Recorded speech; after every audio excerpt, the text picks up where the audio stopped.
Lamine Yamal steps into McDonald's, looks left, sees Pulisic, looks right, sees Jimenez. Gives a nod to Ronaldinho in the corner with a FIFA World Cup meal. Ronaldinho sees Son in the booth. Son finds Beckham going for extra Big Mac sauce. He's got Davies at the table just behind him. Davies going for his collectible cup. Oh no! A steal by Henry, who pulls his own collectible cup. Collect one of 9 legendary cups with a FIFA World Cup meal. At participating McDonald's for a limited time while supplies last. All rights reserved. 2026 McDonald's at FIFA World Cup 2026. This episode is brought to you by Redfin. You're listening to a podcast, which means you're probably multitasking. Maybe even scrolling home listings on Redfin, saving homes without expecting to get them. But Redfin isn't just built for endless browsing. It's built to help you find and own a home. With agents who close twice as many deals, when you find the one, you've got a real shot at getting it. Get started at redfin.com. Own the dream.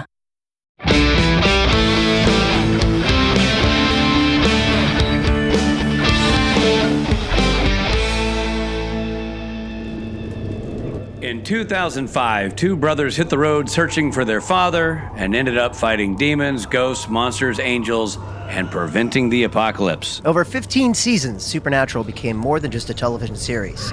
It became a fandom, a community, and for many people, a chosen family. I'm Richard Speight Jr. I played the Trickster, Gabriel, Loki, and I also directed a number of episodes along the way. And I'm Rob Benedict. I played Chuck Shirley, who's later revealed to be God. Spoiler alert. Now, we spent years making the show, but we never actually sat down and watched every single episode in order until now. And this season, we're diving into season 9, the fallout of the angel trials and the fall of heaven, secret possessions and broken trust, and a whole new war between angels, demons, and the Winchester brothers. Each week, we'll revisit every episode alongside the actors, writers, directors, editors, composers, and a whole slew of crew members who helped bring the series to life. We'll share behind-the-scenes stories, revisit unforgettable moments, and talk about what happened on set, preserving the history of this iconic show. Now, fair warning, just like Rob proved a few seconds ago, there will be spoilers. Yeah. Oh, yes, there will be. And remember, this is our first real watch-through of the series, so if we forget a plot point, mix up some lore, or don't know what happens 3 episodes from now, that's just part of the ride. So join us as we fire up the Impala once again, hit the open road, and continue our journey through Season 9 of Supernatural.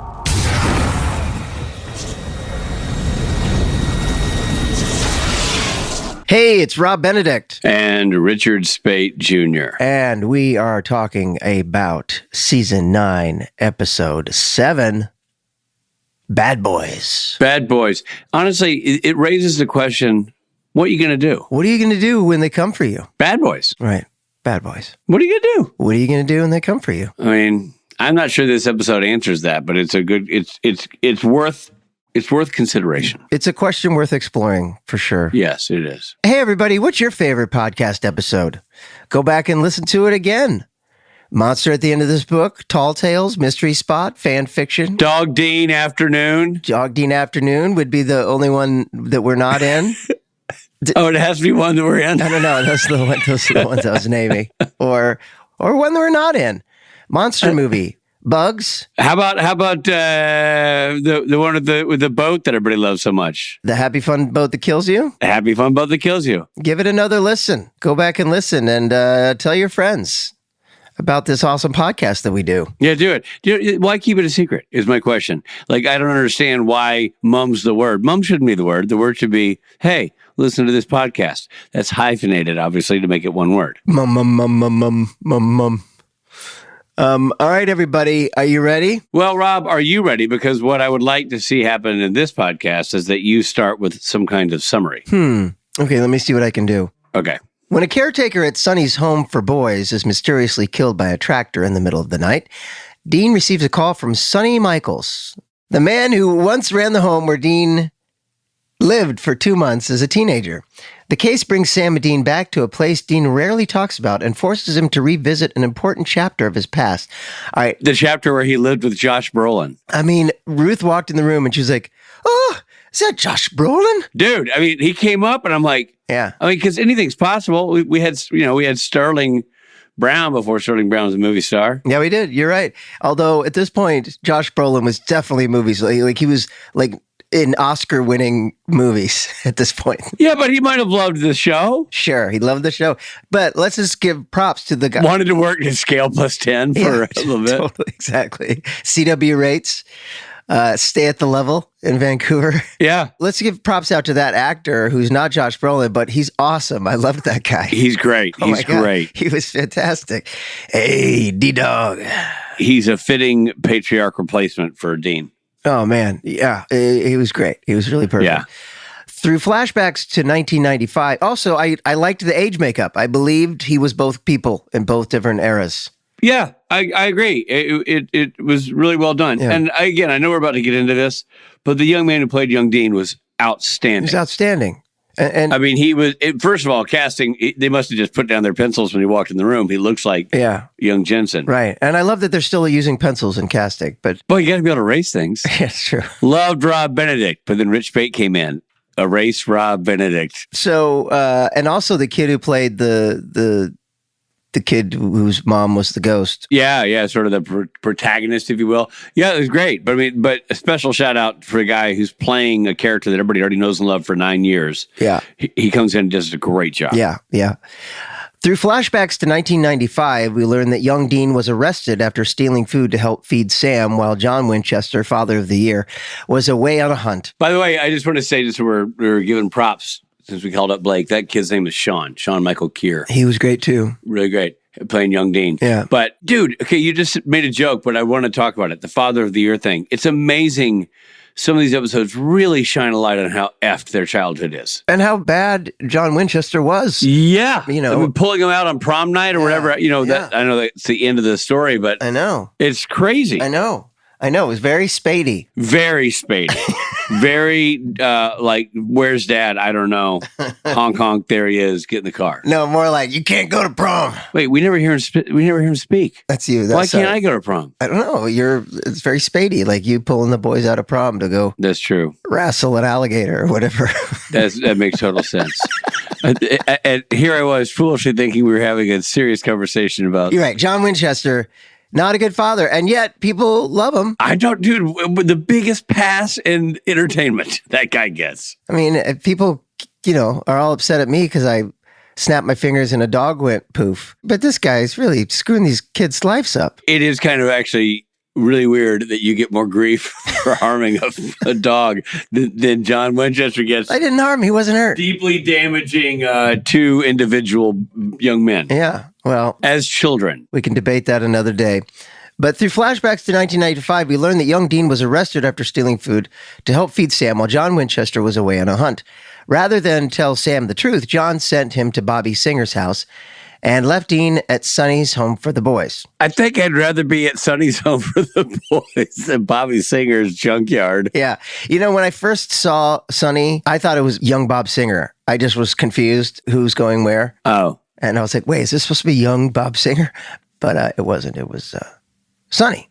Unlike most adults in Dean's life, Sonny treated him with kindness and gave him stability, encouraging his talents in school, wrestling, and mechanics. It was so good. It was so well done and really well written by Adam.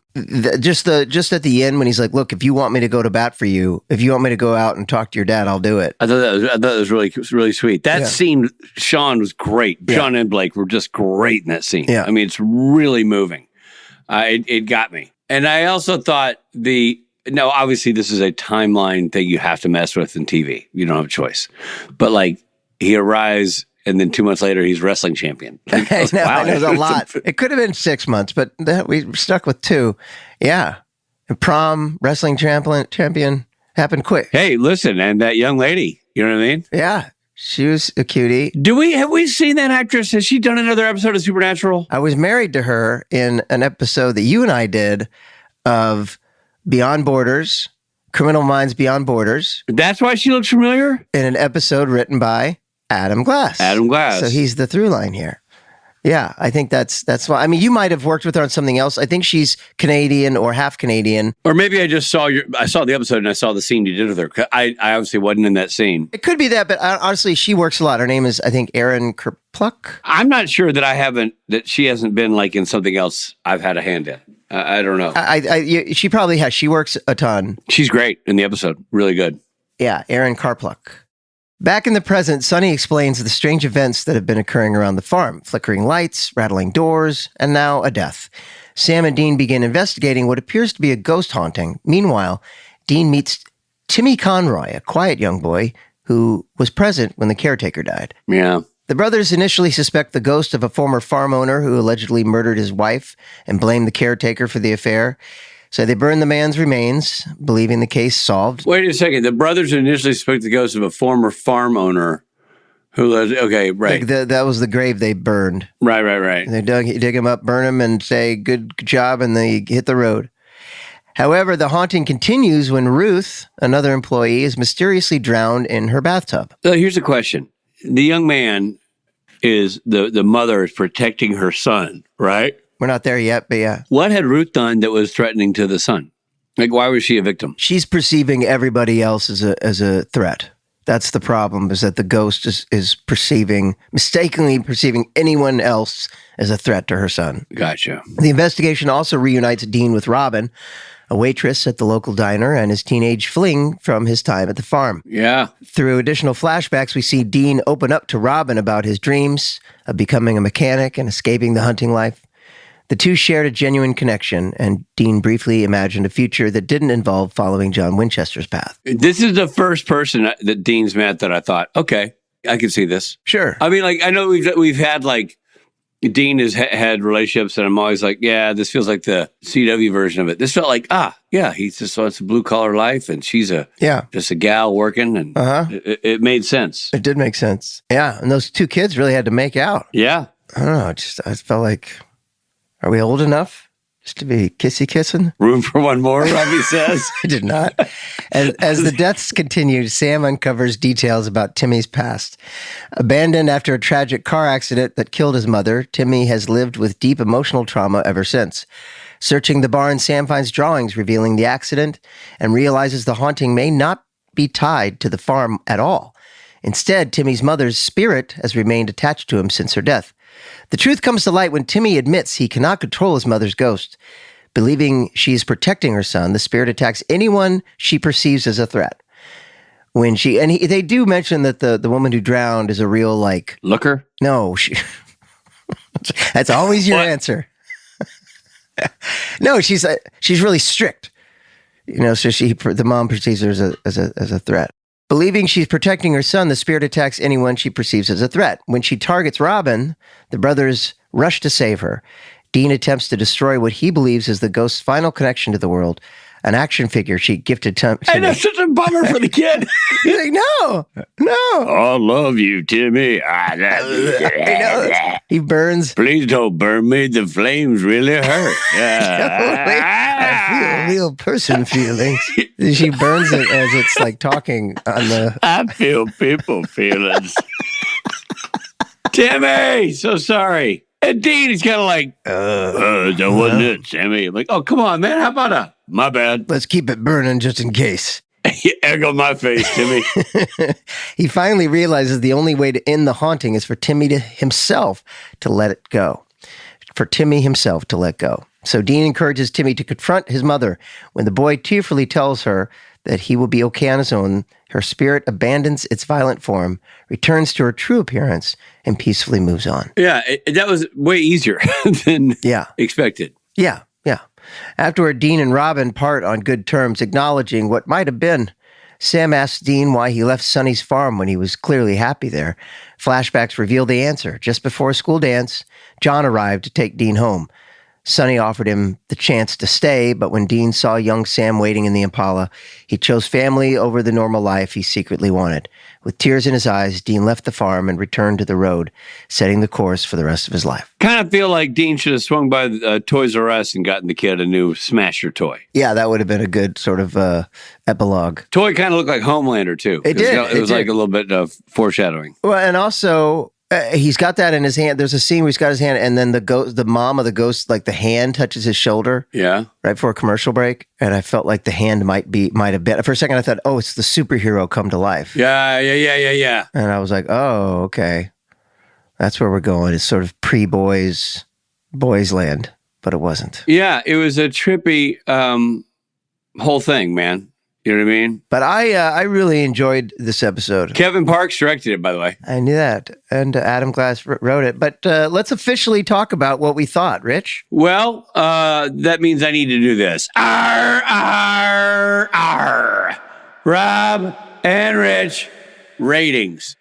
Has that young man been young Dean before in this show? I know he is again. I thought that too. I wondered the same thing. Yeah, this is his first appearance? Right. Well, then kudos to Kevin Parks for having a hand in casting this guy. Yeah. He's great. And I appreciate that we got to see a part of Dean's past that we hadn't really seen before. It's you know, you always sort of see Dean as like, no, got to keep going, and you know, and just the fact that he had to make this choice between lives, and I thought that was pretty dynamic. I thought it was interesting that they played the whole, and they explained it later, but the waitress not remembering Dean. But I thought that was a fun scene. Right, but she was playing off like she did. Right, but I bought it, and at the moment I bought it. Sure, me too. Yeah. Yeah. There's a lot to like here. Again, I agree with you. I thought the Dean memory element of it, like his getting a little bit of backstory on Dean, was really cool of his youth. And again, great casting by Kevin Parks and Jeremy Carver and the team. Really, really good. Great writing by Adam Glass. I just feel like it was great writing by Adam Glass. Those scenes with the young lady were really poignant. Yeah. You know, like you, and I will again say, for a kid who doesn't have a dad, Dean, or doesn't have much of a dad, the sequence between Sonny and Dean at the end where it's like, hey man, I'll stick my neck out for you. Yeah. It was a really moving exchange. So good that you never thought it wasn't correct. Dean doing You're like, Dean. Right. You're just it's the character you know. Yeah. Solid season, I just have to say as an aside. I've been impressed with season 9 because I feel like we're moving kind of back to Monster of the Week, but the characters are much more developed, and I don't know. I'm liking the balance of Monster of the Week with angels and devils and demons, and you know, I think it's really well done. And you know, this is just like a good old fashioned Ghost episode. I agree. It definitely had that old vibe, old school vibe. Mm-hmm. Do you know what you want to do beard wise for this thing? I think I do. How are you feeling? I think I do. All right, dive in, buddy. I liked it a lot. I thought it was a really solid episode, and therefore, I'm going to give it the logins. I'm going to give it the 70s logins. The logins. All right, 1970s logins. I had to decide what era of logins I want to give it, but the logins in Messina logins. Yeah, I'm going to give it that. I thought it was a solid episode. Great. I'm reserving my best for just reserving it for a special occasion. I get it. But this is like as close to best as it gets for me. I am also going to reserve my best, but I'm going to give this what I think is a really complimentary beard. I'm giving this the Jake Gyllenhaal. When Jake Gyllenhaal has a beard, he's a good-looking son of a gun. Oh, yeah? It's more like this sort of rugged Hollywood unshaven look, you know, but so it doesn't get crazy. It doesn't get Stapleton-y. But it's good-looking. It's solid. People go like, shoot, handsome cuss in that facial hair. All right. It's a good beard. Everybody should be proud of that beard.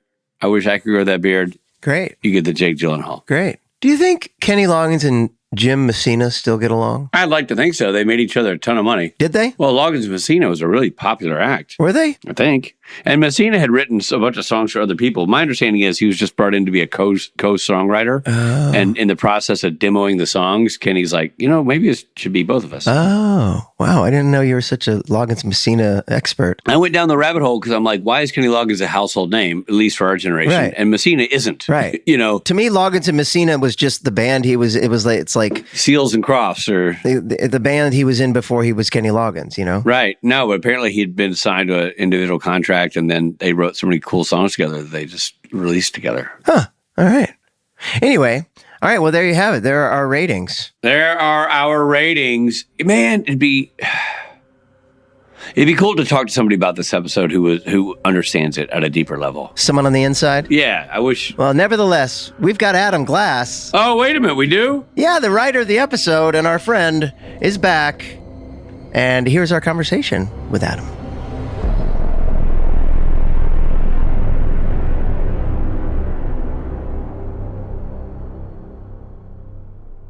Well, let's get into why we have you here. For starters, another winner, man. Another really good episode.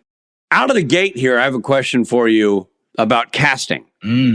Because you write this episode and you write it, you kind of write yourself in a corner because you've got to have a great young Dean out of the gate. Like like, there's no workaround here. And so the young man, Dylan Everett, who plays him, is amazing. He's fantastic. What was that process like? How long into it? How hard was it to find him? And then how clear was it you had your guy? So as you know, there were other flashbacks during the course of the show. And I, for one, nothing against these young men who did a great job portraying Dean. I didn't feel like anybody ever sort of nailed it. Right. And I don't think those parts called for that. Right. But to your point, this really needed someone to come in. And I've done an exceptional job of not being political and talking shit about anybody on this show. And so I will, again, not talk shit about this show, but I will throw down the gauntlet that I fought tooth and nail for Dylan. Because let's just say the powers that be at first did not think it was him. Oh, wow. And they were going for someone else. And I remember writing a passionate email just saying, this is the guy, and here's the reason why I think he's the guy, because I thought he nailed the mannerisms. Right. And I mean, I was getting stuff like he doesn't have and by the way, as we always talk about, I can't thank you guys enough. Like every time I go back and watch an episode, because I'm going to do the show, I'm just brought back to all these memories that I have forgotten. Yeah. And may they be, memories of what was happening during the show. Like I forgot how personal this episode was to me. Oh, you know wow. what I'm saying? Right. And how much of myself I put into this episode. And I remembered the pitch and I remember all the stuff. And this was also the one time my son came to set. Oh, wow. Oh, wow. To see the show. And I sent him a picture that we have of Aiden when he's little with the boys on set in front of that house. Oh, wow. In front of the house. Right. And now you see my son, he's 6'2". He could be a Winchester. I mean, it's unbelievable. Just hold that thought. We're coming right back.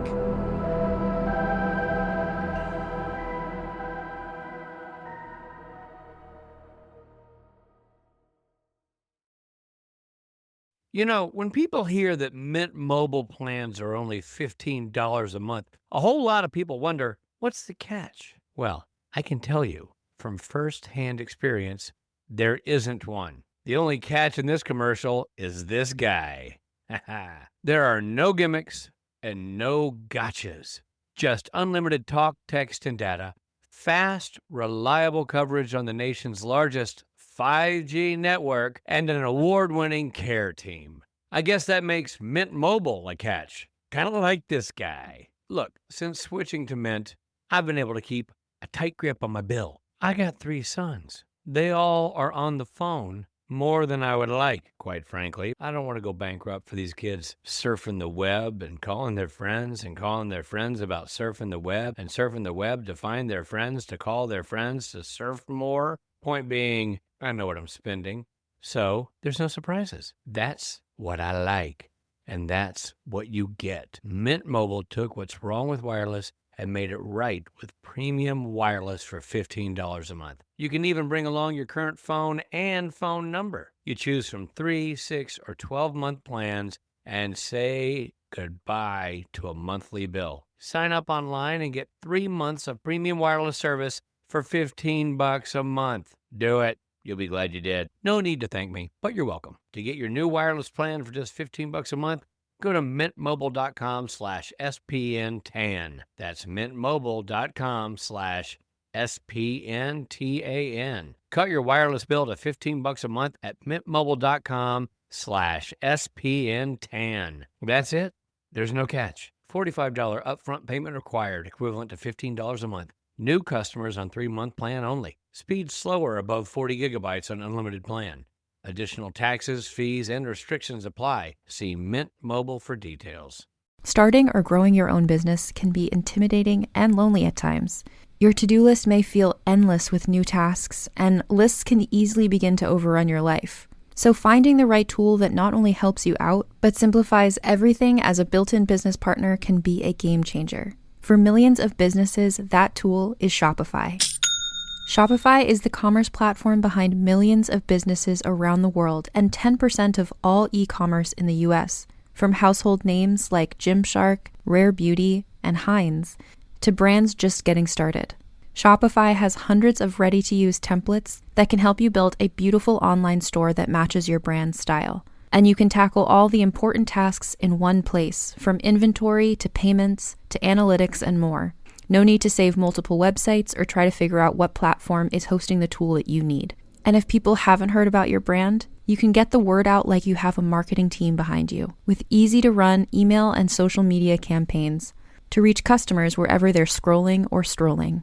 Start your business today with the industry's best business partner, Shopify, and start hearing. Sign up for your $1 per month trial today at shopify.com/realm. Go to shopify.com/realm. That's shopify.com/realm.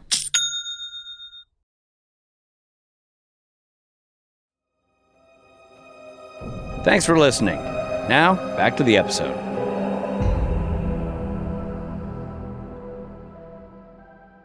Back to the Dylan of it all. I saw his audition and I was just like, oh my God, he's Dean. Like, this is like, he's nailing the manner. He's doing everything. But again, it was a real sort of, back and forth. There was another person they liked. And what did they like about that? Without naming names or that, what did they like about the other person? What were they seeing in that other actor that was swaying them that direction? I don't know why, but again, this is just my opinion.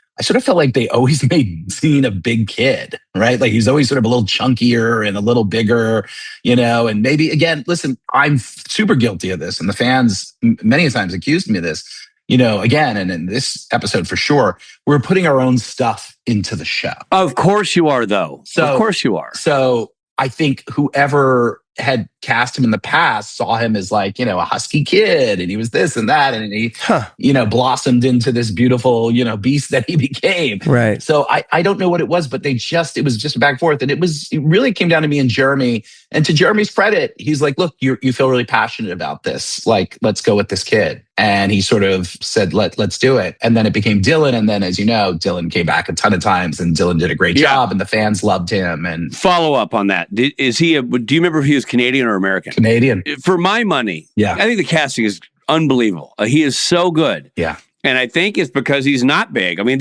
now that you're saying that, I'm like, I like that. Like, we're seeing, at some point, Dean was small, man. Like, that's just the nature of being a boy. Yeah. And it's great to see Dean, I don't want to say prepubescent, but mid-pubescent, still figuring it out, still kind of the rough, like, whatever guy. Still cocky and... Yeah, but doesn't quite wear it well because it feels like a little boy. And the guy who played Sonny, Blake, was amazing. And they just had great chemistry, He was great. I can't say enough about the young man who played Dean because his mannerisms were great. Yes. He did his homework. Yes, he did. But then he brought an honesty to it that was his own. 100%. And the scene with Blake and Sonny and Dean. Yes. At the end, was the scene you always wanted to see with the dad but never got. And how great was Sonny, the actor who plays Sonny? Amazing. And another one, when the minute I saw him, I was like, oh my God, that's Sonny. Yeah. And by the way, I grew up with cats like that, ex-GL guys who, found their meaning in life and got their second chance. So again, so much of that went into that. But yeah, no, Sonny was great. I always felt for John. And the fans, because again, I always talk about this thing, like we came along as Twitter was starting to blow up. Right. So none of us knew what we were about to get ourselves into, as I'm sure you guys did too. Like all of a sudden you wake up and you're like, I have 60,000 followers. You're like, what the, Yeah. And like my joke is if I put anything up other than Supernatural, nobody comments at all. Right. Yeah, totally. Because people sometimes be like, hey, so you have I think I'm down to 49 after they cleaned all the bots out. But I was like, so I remember writing one time this, and I didn't mean it, was like, John had a real tough go, right? Think about it. You lose your wife, you discover this whole sort of world that you now do, and you are hurting, you're in pain, but you're also scared, and you're protecting your boys, and you have this big secret, and you're doing your best to survive. And, for us who came up in a different generation, men, and yes, some pros and cons to that for sure. I used to joke, and I'm sure I'm not the only one on this call, you could get smacked for things you were thinking about, not even say or do. Right. Yeah. I many a times had to go, especially as boys down south, and go get the switch, and all those things. But it was a different time, different place. But I really always had a soft place in my heart for John. A lot of fans did not. A lot of fans thought he was abusive, he was this, he was that. So this episode and writing it really came from a simple place, which was we always believed that Sam was the one who had a chance at another life. And that he was the one from the pilot who got pulled into this. And by the way, that Dean's all in and Dean never knew anything else and all that stuff was, what if Dean had a chance? What if Dean actually had a story about something, a different life that he could have had, that he gave up? Right. And I say this because I just don't want to forget it, even though we're not there yet. I'll never forget, we're shooting outside that shot of Dylan in the window when he sees Sammy in the car. Oh my God. And I got to tell you, I never will forget it as long as I live. As we're shooting it, the AD, the script coordinator, everyone starts to cry. Wow. Everybody was just crying, because, and that was the great thing about our crew, as you guys knew, they were so invested in the story we were telling. And so everyone at that moment felt the weight of that scene. And what I liked, and you got to tell me on that scene, and I don't know if this is something that you wrote or if it was an actor choice or a director note, but his reaction to seeing Sam leaning out the car window, there's a million choices here. Could be resentment, could be frustration, could be sigh, and well, I guess my duty is, and he smiles. Yeah, because he loves his brother. And and that to me was the best of all choices. Right. And the most emotionally triggering of all choices. Right. I think I wrote it, but let's give it up to Dylan, because it didn't matter if I even did write it. He nailed it. Right. That's something. Like, if you gave him the roadmap, he found the location. I mean, he sure did. He landed it in such an honest way. The other funny thing is, you would reach out to some of the actors, especially when they got cast, just like, hey, I'm the writer and I'm really excited. And most of the times they would write back, oh, thank you so much for the opportunity, anything like that. I'll never forget, he wrote back, cool. He really was Dean. He wanted no relationship, but he also is that kind of actor. He was like, I'm like, cool, man, thanks. That was it. He did not want to have a dialogue. I was like, okay. And then, so I know I'm staying on the same topic, but Kevin Parks, director. Yes, obviously veteran of the show, but new director. Yes. And he had done one other episode before this? I think he had done one other episode. At least. Yeah, I don't think it's his first one. Yeah, because we had him on. But still, we talked about one of his. Does a great job here. Amazing. He did a great job. A great job. What was his voice like in the casting process on the Dylan of it all? I remember he was with me. He really liked that choice. But look, those guys were really also good at like whatever you guys decide. Right. They knew their lane. We knew our lane. As so we talked about before. Right. It was church and state. And by the way, only show I've ever been on that was quite like that. Most shows I know, it was a lot more of us all sort of under the same roof and the same thing. That show was very much because it was shot in Vancouver and the writer's room was in LA. Right. Very much two different worlds. But when it came to that stuff, I thought they were always incredibly respectful of the thing. And listen, both in having time and experience, and me and Andrew Dabb just had this conversation a few months ago. And I think I've shared this with you guys before. There were things being done and, you're young guys and you wish it was done like this and you wish it was done like that. And now you look back and go, they did it exactly the way it should have been done. Right. Like you realize they were right. And, Bob especially, I think a lot about now as I'm older and I'm like, yeah, no, Bob was right. Bob was right to do it this way and do the show this way and have it this way. And it's why it ran for 15 seasons. It's why it was a well-oiled machine, as you know, coming in, having directed, the support that you could get there and sort of the plug and play, and why the consistency. Because there's most shows, we always say is if you're doing 22 episodes, a few of them are going to be stinkers. Rarely did we have a stinker on Supernatural. Right. 100%. So Adam, Aaron Karpluk. Yes. Right. It was also in Criminal Minds Beyond Borders that we were in. 100%. And it wasn't until, I think when I went to bed last night, I was like, wait, Adam is the through line here. Because I was like, what a coincidence. Yeah. She was also in. Yeah. Was that you? So in Beyond Borders, she'd already done this. Was that you in Beyond Borders that put her in that? 100%. And it's so funny. I remember we picked her up for some reason. We were all driving in the same car to set. And she says, I'd done this show before. And she had done, I think season 1 or 2, she had done a part. And look, again, you talk about really sort of great moments. Like, I love that moment in the diner when he's like, never thought Dean Winchester would come back. And she I mean, later we find out she's lying, but she doesn't remember him. Yeah. Yeah. It was really well played. And the way he's like gets up and he's like walks out because his ego is so struck and hurt. That is just, it's so well done and everything like that. And then, of course. Yeah, she's like, we get a lot of boys. So. We get a lot of boys. She did a great job with that. Yeah. And by the way, again, so when I was, 12, 13, my mom moved us from the Bronx to upstate New York to a town called Liberty in the Catskill Mountains. And we lived in the town next to us was Hurleyville. And my girlfriend was Robin, and she was from Hurleyville. So I named the town Hurleyville. I named the girl Robin. Wow. He says, Stephen Hewlett caught them. Stephen Hewlett was like my bully. Wow. I'm just sitting there going, oh my God, Sonny was my grandfather. That's his name. So it's just like all the stuff you're putting into this. And you're just like, oh my God.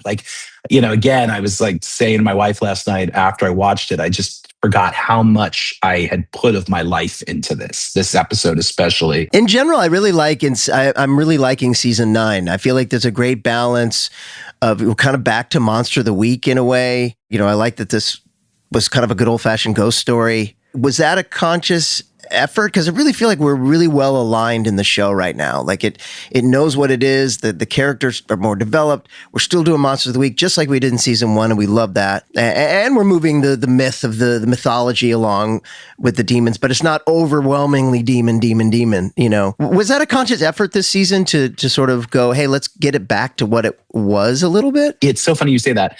Even I'm listening to the scenes and I'm like, oh, not only were we in a groove, I was like, oh, I was in a groove. Like I really, it took me, I'm not, and again, I think everyone's different. It took me at least 2 seasons to really know how to write the show right. You know what I'm saying? So really sort of get in there and put it on the green. That's what I think. Cut to other people might watch the show and be like, really? You think you got the show? Okay. There's something to that. And because it's not a normal, like you said, you came from Cold Case. It's not a normal writer's room. It's going to take a little bit extra sort of find your groove on a show like this. Yeah. I told you, when I first started writing the show, Eric's quote to me all the time was like, they're not from the South. Because I kept writing them as Southern boys, He's like, that's, and it took me a while, but just little stuff between them and the dialogue and, the bromance and, all that stuff, took me a minute. Which again, what I think I also love about this episode so much is, men aren't allowed to cry. Men, especially when we grew up, you got to stick it all down in here. And to see this love story between 2 brothers and to see men and even Sonny, trying to help this younger man out, and sort of the shit we go through and the stuff we have to sort of suck up and be tough about. That's really the story too that I'm trying to tell is I felt like that kid. I was sensitive. I was these things. I wanted different things, but I had to sort of put up this front and be a guy and all this stuff. And I think a lot of that's coming out in this story. Yeah. I mean, there's something really sweet about seeing Dean in the tie and the shirt ready to go. Man. The fork in the road symbolism is massive. It's great. Yeah. And again, in this episode too, you have the brotherly love. I kind of like it when they every once in a while acknowledge, that part of it. And when at the end, when Sam says, thank you, thanks for choosing me, basically. And then, of course, Dean blows it off. Yeah, totally. I don't know what you're talking. Yeah, he's back to being the emotionally unavailable. Yeah. And yet the most emotional person on the whole show. Totally. Which is really the beauty of it. And I don't know if anyone could have played that role better than Jensen. He just is such a. It's so good to finally see people seeing what we've seen on the show for the longest time and knowing, that he could do all these things. He's funny. He can do it all. Yes, fans, they're going to be like, there's Adam Dean boying it again. And I love Jarrett too. And I think he's an amazing actor. But I thought some of the nuance that Jensen was doing with that character was truly amazing. Yeah. I feel that way when he's funny too. I'm like, oh, there it is. And we get to see that part of him because he's in real life. He's a very funny guy, Yeah. Jared's doing a great job this season too, because he's playing someone has a demon inside of him, and he's got a lot of moving parts. No pun intended. And this, you're as good as your dance partner, right? Jensen couldn't do any of that stuff if Jared wasn't, Right. It's like a comedy routine. He's like the straight man, so Jensen can go do all these things, and he's sort of like the thing. But yes, no. And Jared's an amazing actor too. And again, those two guys, just the casting, the luck of the casting of these two guys is just, It's lightning in the bottle. And I tell you, I talk about it all the time, not just in the podcast. Sometimes things will come up and people will say, oh, this, that, and the other, that show didn't work, whatever. And you get into the nuanced conversation of what makes something last versus not last. And sometimes it's a network exec with a golf partner they want to suck up to. Is weird crap. Yeah. But sometimes it comes down to the intangible elements between two actors who do not know each other, who find themselves on set playing something that must feel connected. Yes. And fabrication reads from space. There's got to be a genuine element to it. And from day one, those dudes seemed connected. Yeah. And we bought it as an audience, and and you bought it for 15 years. And it just, with that in mind, you can build anything on that. Right. Yeah. And you also said it, which is true, is like that pilot is as good as it gets. I think it's a film school pilot. I mean, I think I share it all the time. I tell people, here, go watch the pilot. And people who never saw the show before, I'll be like, Supernatural, really? And then they watch it and they're like, oh my God, which is the other thing. Like, you're just watching the show last night and I forgot. Not forgot, but you're just reminded how good this show was. Like, yes, it was the best show on the CW. And I'm not just saying that because I was on the show, but it looks better than anything. It just, everything, the music, the cinematography, everything about it. Serge is just shooting the shit. Is when we were doing our show recap, we were shooting a lot in upstate New York at night, and there was a truck and it was dark. And I can't tell you how many times I would just sit there and I would hit Dab. I'd send him a picture and go, Supernatural. Because it was lit just in that sort of beautiful sort of, dark shadows and bright lights and, just really, really amazing stuff. Oh, yeah. And there's so many times you're not watching this thinking this is CW. Not at all. No. It's way too cinematic. In fact, when Rob and I give this, when we ever are critical of the show, literally one of the things like, it felt like a CW show this episode. It's always like your CW is showing.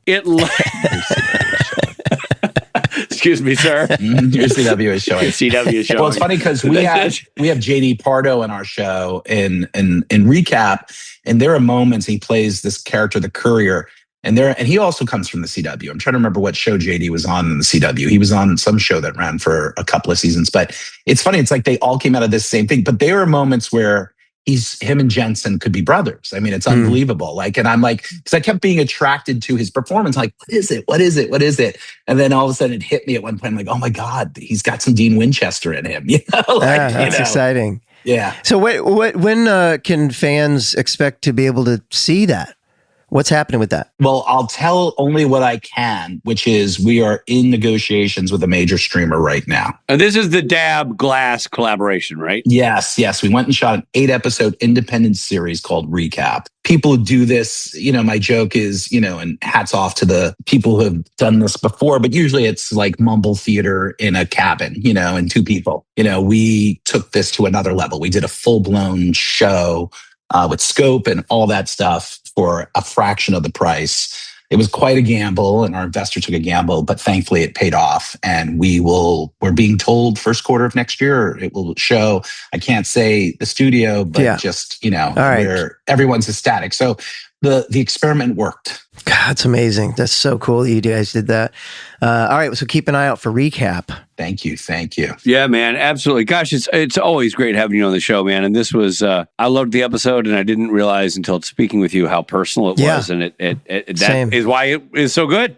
I think you put a lot of you in it, and it's all there. Even when he goes up in the attic and the pictures of his mom that he drew and all that stuff, I just thought, and then the way that was shot was great. I mean, just again, it's always such a nice trip down memory lane watching these shows. And I thank you, because I don't know when I would watch them again. It's also like anything. We all have lives, and then I think you and I, we've had this conversation before. You remember, not only do you remember, but you're like, oh yeah, I did 16 or 17 episodes of this show. Yeah. Wow. And it's a time capsule. I'm sure for you guys too, when you see yourselves, you're like, oh, I just had my first kid, or, oh my God, I just got married, or, I remember, it just is a reminder of where you were in your life at that point. And I'll also make this other argument. That's sort of the the Supernatural days were at the height of the business. It was like, We were all busy. We were all working. It's sort of like almost like the end of the old times, like, as we know. 100% it was. If you think about like the end of the old time where CW was king and they were making shows like crazy, and the internet and its nascent days of social media were on the rise, and that intersection, it was just all so new. Yeah, and literally having a conversation with the people watching the show via Twitter, and it's sometimes the writers even responding in an episode to something they'd read on Twitter. It was a really, really exciting time like that, and maybe we'll never have it again. But we had it once. We had it. Adam, what you mentioned too, I actually think is important about what we're doing in this podcast. Is like you said, it gives you a reason to go back and watch the show, and I think we're establishing kind of like an oral history of this show, which was lightning in a bottle. No, 100%. And important to hear your voice come through. And like Rich said, it makes it even more special hearing your story. One of the things that you realize, and especially I'm watching this episode, I'm thinking to myself, my grandchildren or my great-grandchildren might not know who I am, but they can go watch my work. Yeah. Right. We live on forever in a way, it immortalizes us. And it's sort of like, it's nice, and same for you guys, especially you guys, like, somebody can, it's like, I have this name. I keep hearing these stories about my great grandfather. And it's like, oh, they can go watch you. Yeah. They can see you. Yeah. It's like, it's pretty amazing. Yeah. Not a lot of people get that. I mean, musicians obviously get that, if you write a song that lives on forever, but it's like Sinatra's dead, but he doesn't really feel dead. You know what I'm saying? Right. Because I hear him all the time. So I feel like we get to do a little bit of that too. And also just to be part of those shows that we used to sit and talk about in the writer's room. And now I'll go into a room, and like when we were growing up, like I said, it was X-Files and Buffy. And now you go into rooms and people are like, oh my God, I grew up watching Supernatural. It's amazing. And you're like, oh, wow. That's so cool. This is an interesting little piece of intel that I did not have, and maybe you didn't either, Adam. But I just looked up to see like what our friend Dylan Everett is up to because he's so talented. I looked it up too last night. I was curious. Go on. He retired from acting in 2022 to join the Canadian Army. What? Yes. Yeah. Wow. And the photo of him in his military garb looks like Jensen Ackles playing Dylan Everett as a Canadian soldier.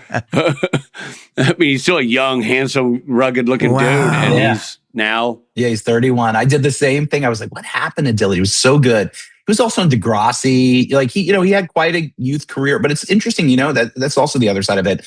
You see a lot of this, the kid actors who, like, they did it, and then they just want to have a different life as an adult. Yeah. 100%, man. It's a.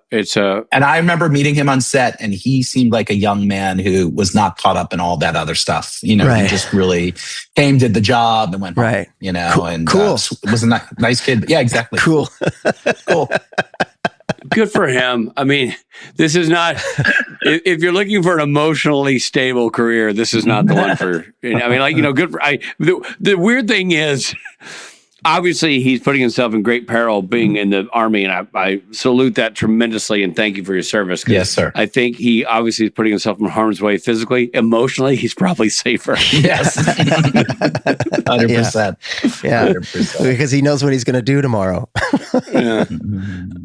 Adam, thank you for being here. Of course, you'll come back, so we'll talk to you again, but thank you so much. Man, Adam, just love you, man. Love you too, guys. Thank you so much. Appreciate everything. Yeah. And thank you for doing this. Yeah. All right, guys. See you, buddy. We'll be right back.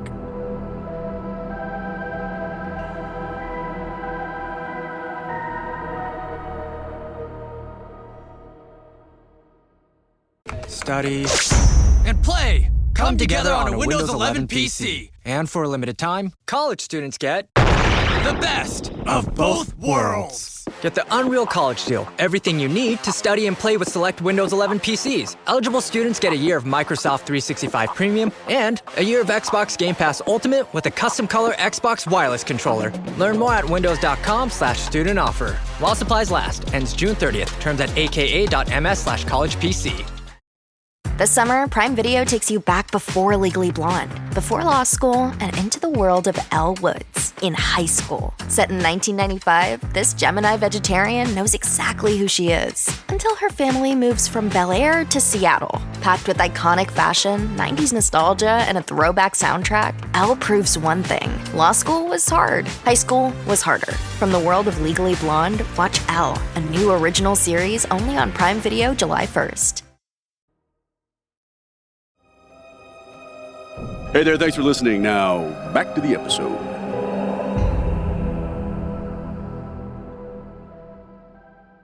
Robert, I mean, what can I say? Adam Glass. That was a great interview, not because we were great, and we were really in the pocket, but about what he was saying. The intensity of his personal experience he brought to the table. I thought that was really cool. And he always is. He's a great interview because he does his homework and he's passionate about the show, and that's really fun to see and to hear. Yeah, well, I mean, obviously he's the guy who knows a thing or two about a thing or two, and we could keep having this conversation. But I believe we owe it to the people to move on to mythology. Okay, ghost stories typically tell of unsettled spirits being attacked. Ooh, hold on. Let me get my cocoa and a wrap. Are you going to tell a ghost story? Do you have your wrap? Yep, no, I'm cozy. Oh, okay. I was imagining like a sandwich wrap. Chicken Caesar wrap? Yeah. Ghost stories typically tell of unsettled spirits being attached to an object or a location. However, there are stories about ghosts being tethered to people. Oh, you know what, Rob? While you do this, why don't you roast your wiener over the fire? Oh, boy. and we'll make some hot dogs. You just eat your wrap. Here are a few of our favorites. Rich? The Watseka Wonder. In the late 1800s, 14-year-old Laurence Venum became famous for claiming possession by the spirit of another young woman, Mary Roth. Rather than haunting a location, the alleged spirit was said to be connected directly to Laurence herself. Laurence's case was investigated and confirmed by physician and spiritist E. Winchester Stevens, What? in 1878. Come Laurence, on. Side note, was also schizophrenic with epilepsy who claimed to have been to heaven. Okay, so that's... kind of undercuts the whole it's real it really does. element of this. I believe her saying, part of this kind of falls apart. Yeah, was arrested for lying to the authorities. A noted liar. In multiple cases. The Ammons family case, the widely publicized 2011 Ammons haunting, involved a family in Indiana that reported a demonic activity beginning in their home. Some investigators later claimed strange events continued around the family members after they moved, fueling theories that the alleged entity was attached to individuals rather than the property. This one was more about demonic possession rather than a haunting. The case is depicted in the 2024 Netflix film, The Deliverance. Oh.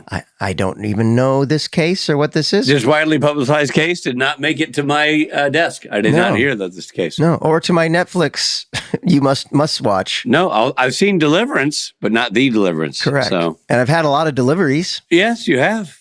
The Doris Bither case.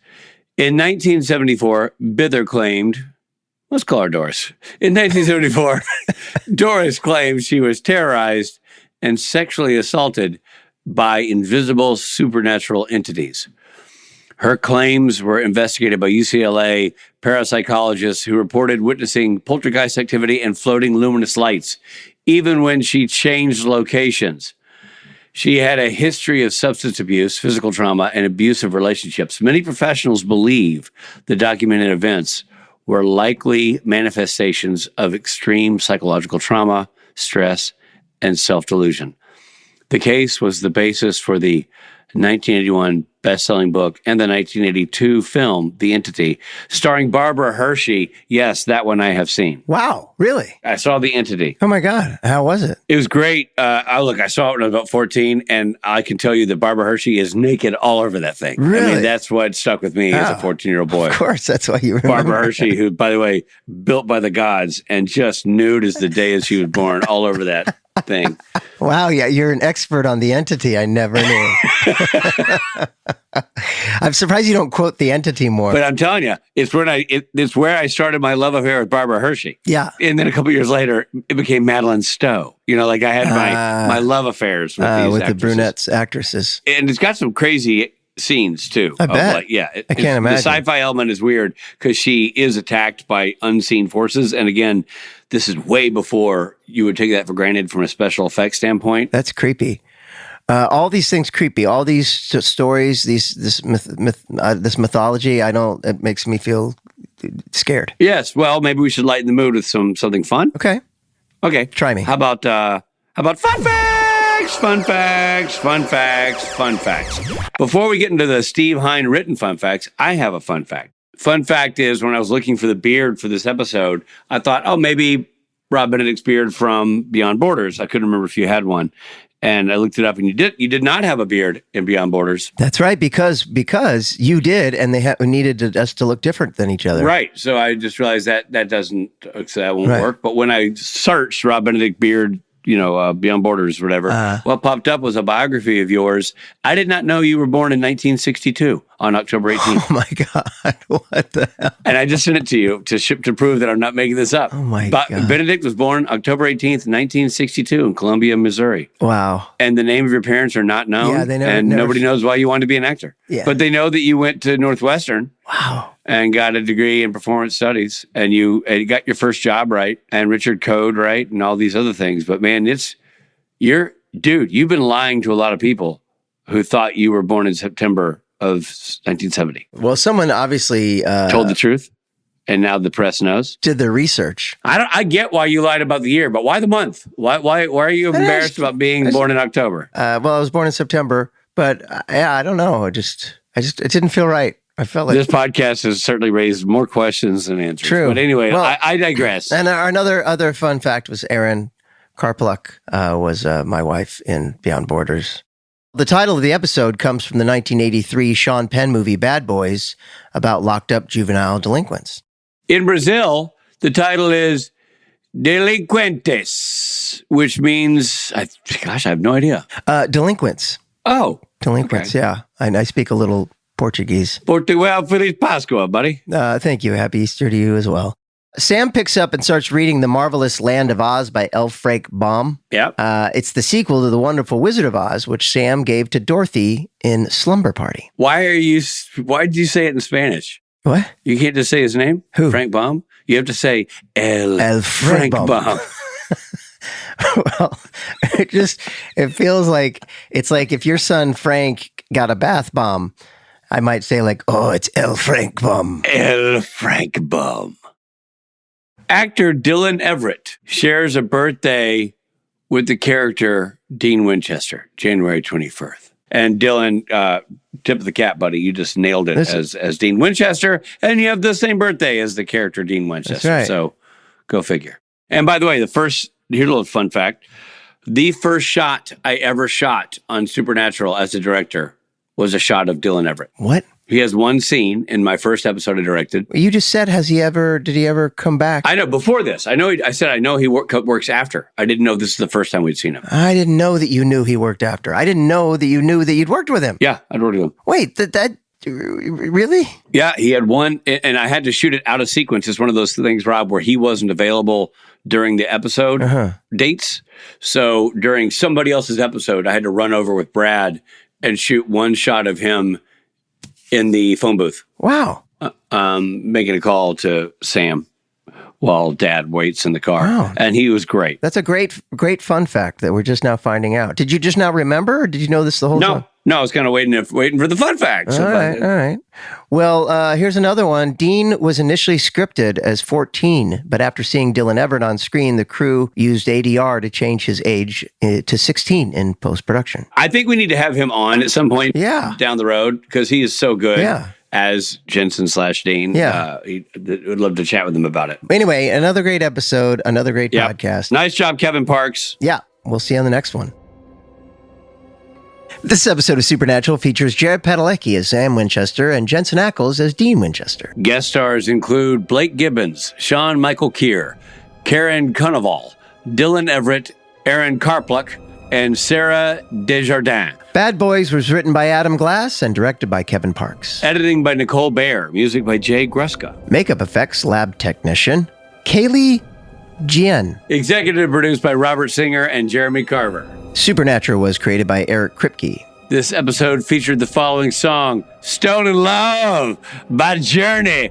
Stolen Love. About rocks having real people feelings. Yeah, like that toy. The episode originally aired on November 19th, 2013. This episode of Supernatural Then and Now was hosted and executive produced by Richard Speight Jr. and Rob Benedict. Produced by Stephen Hyde, written by Stephen Hyde and Haida Holscher. And edited and associate produced by Trey Booty.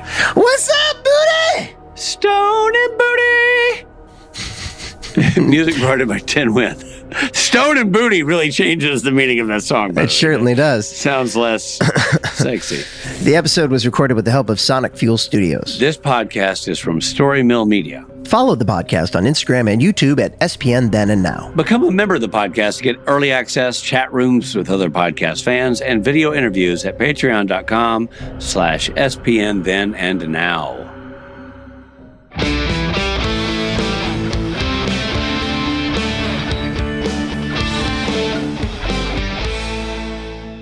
Robbie, here's a little trivia for you. Mm-hmm. I Googled, because I was trying to figure out, how do I know Aaron Karpluk? Oh. And I Googled it, and it says Karpluk was interviewed by Speight and Benedict on their rewatch podcast, Supernatural Then and Now, to discuss her time on the show. Okay, there you go. Who did she play? Which episode did we do? I mean, I definitely knew her. I'm like... So she did more than one episode? Season 1, episode 21. Oh, my God. Salvation with guest star Aaron Karpluk. Wow. We did. So there it is. Supernatural Then and Now. And she did season 1, episode 21. So it's been a minute. But yeah. Huh. She, and we obviously really liked her then. And here she is. And we liked her now. We're really liking her again. And we have really terrible memories. Shame on us. This episode of Supernatural Then and Now was hosted and executive blurby blurby. I thought you might have a Knicks hat on or something. Hey, bro. What you know it. I could go get it. Congrats, man. Were you glued to the TV the entire time? No, you don't understand, dude. The craziest thing. So, of course, because you know how life works. My wife and I had planned 6 months ago to go see No Doubt. Oh, my gosh. At the Sphere. And, of course, it's the game, right? Yeah. And I'm watching it in the hotel room. I'm watching it in the cars where literally pulling up to the Sphere. I got my phone and they win it as I'm about to step out of the car. Oh my God. And my wife like, couldn't believe it. I mean, like tears, like, you know, Stan, it's, I say it's my EGOT of New York sports. I've now seen every one of my teams win in my lifetime. Wow. That's amazing. awesome. Yeah. And when I was a kid, we would literally, this is the 70s, my two uncles, my Uncle Mike and my Uncle Bob, we all lived in a sort of a courtyard in this project called Co-op City.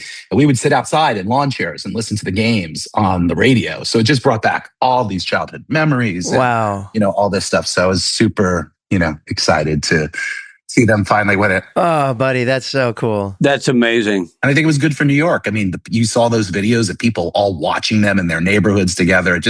It brought the city together, which, I think... Yeah. I got to tell you, I think it was kind of good for America. I know that it was healthy competition. It was the kind of competition you yearn for as a sports fan, because I don't have a horse in either race, but I loved watching it. It's what's fun about the finals almost always is that two teams really scrapping for something they really want. Yeah. And in this case, you had the big support of New York and the history of it all. And yet New York was the underdogs. Yeah. It was David and Goliath. Yeah. And the guy who was told he was not fast enough, not good enough. Yeah. Didn't get drafted in the first thing, broke every record. And, as they say, had a lot of dog in him. And not only did he break every record, and I'm just learning this because the commentator's talking about it, but took a pay cut to be sure his buddies could be on the team with him. 100%. So the Villanova power trio could be on the same squad. Yep. Unbelievable. No, that never happens. I mean, that needs to be a bigger story. 100%. Nobody does that. Yep. No, totally. So when you say EGOT, you've seen the Giants win the Super Bowl, the Yankees win the World Series, and the Rangers win the Stanley Cup. And I was working in a bar called Bamboo Bernie's on the Upper West Side, and they win the Stanley Cup. And a day later, literally the door opens and in walks Messier and all them with the cup. Oh my God. And they were wow. They were bar hopping and they were like, fill it up. So I drank out of the cup, man. I've touched the cup. Oh my God, Adam. Oh, wow. Amazing. Yeah, it's one of my greatest, sort of memories of New York sports. Oh my God. And then I always saw this and again, so I'm in the Bronx and the Yankees, it wasn't even the Yankees winning the World Series. Chris Chambliss in 1976 hit a home run against the Royals that sent the Yankees to their first World Series when we got killed by the Cincinnati Reds. And my grandfather took me out onto the fire escape, and the whole Bronx was going crazy because it was the first time the Yankees had been in the World Series in, since the early 60s. So it had been it was like a 15-year, sort of thing. But I remember people screaming out the windows, running through the streets, And as I always say, there's no better place to be in the world than New York when their teams are winning, because everyone's talking about it. Yeah. The bus driver's talking about it. The doorman's talking about it. And then if you're working on set, when I was doing, The Equalizer, it was amazing because the whole crew is talking about it. The actors are talking about it. Like the buzz. I think the only thing that comes close is Southern football. Right. When you're down south, because we're Bulldogs. And I mean, you know, that's like church. On Sunday when college sports is playing. Yeah, absolutely. Yeah, that's awesome, man. Congratulations. It was a fun series. Sports brings people together, man. Even the World Cup, it's like we can drop the guns and just play sports. And something our fans on this show could care less about. If we were talking about this, they shut off the podcast. I know, exactly. All right, you do that and I'm going to go ahead and start. I'm ready, buddy.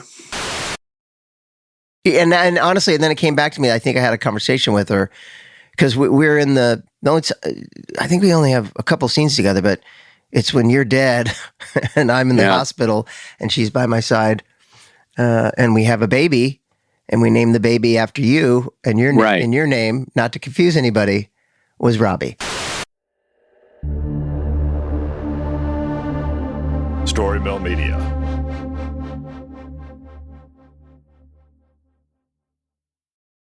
This episode is brought to you by Google Health. Stop chasing someone else's definition of health. What matters is what's healthy for you. Google Health offers a new kind of coach built with Gemini for effortless tracking, sleep insights, and holistic coaching tailored to you. Visit googlestore.com to learn more and start a new relationship with your health. Requires Google account, Google Health app, internet, and Google Health Premium subscription. Features subject to change. Availability and results vary. Not intended for medical purposes. Works independently of Gemini apps. Check responses for accuracy.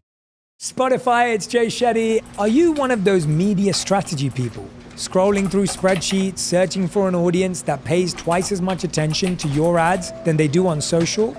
Let me introduce you to Fans.